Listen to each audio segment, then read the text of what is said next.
हम पढ़ते हैं नीति वचन 1 अध्याय 7 पद। यहाँ लिखा है विषय युवकों को सलाह। तो 7 पद में है यहोवा का भय मानना बुद्धि का मूल है। बुद्धि और शिक्षा को मूल ही लोग तुच्छ जानते हैं, है ना। तो यहाँ लिखा है यहोवा का भय जो मानता है ना, जो यहोवा परमेश्वर का भय मानता है, जो यहोवा परमेश्वर से डरता है ना, वो बुद्धि का मूल है ना।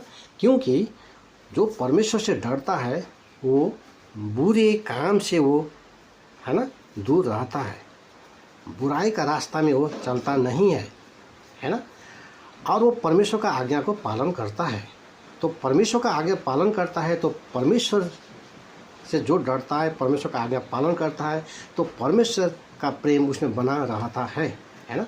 जिस तरह बेटा बेटी माँ बाप से डरता है, माँ बाप का आज्ञा को पालन करता है, तो माँ बाप का प्यार उस बेटा बेटी में है ना अधिक बना रहता है ना।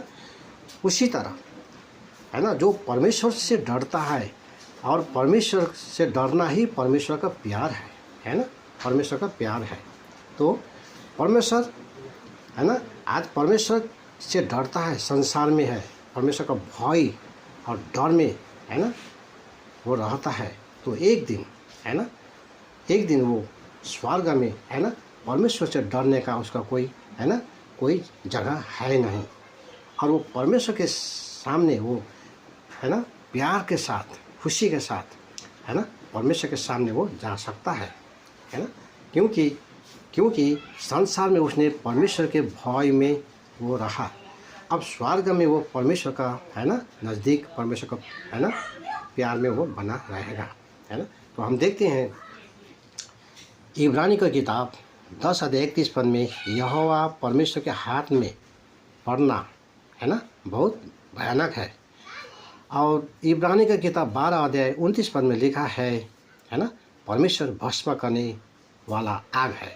तो भस्म करने वाले आग का सामने है ना घास पराल कुछ भी वहाँ टिक नहीं सकता, वो दूर से ही ख़त्म हो जाता है, भस्म हो जाता है। तो संसार का मनुष्य है ना जो परमेश्वर का भय रखता नहीं, परमेश्वर से है ना परमेश्वर से वो है ना दूर रहता है, तो परमेश्वर के सामने वो कैसे जा सकता है ना, वो जा नहीं सकता।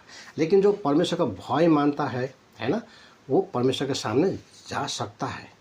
जिस तरह एक बाघ भालू के सामने है ना कौन जा सकता है, कोई जा नहीं सकता ना, लेकिन उसका बेटा बेटी जा सकता है। उसी तरह परमेश्वर के साथ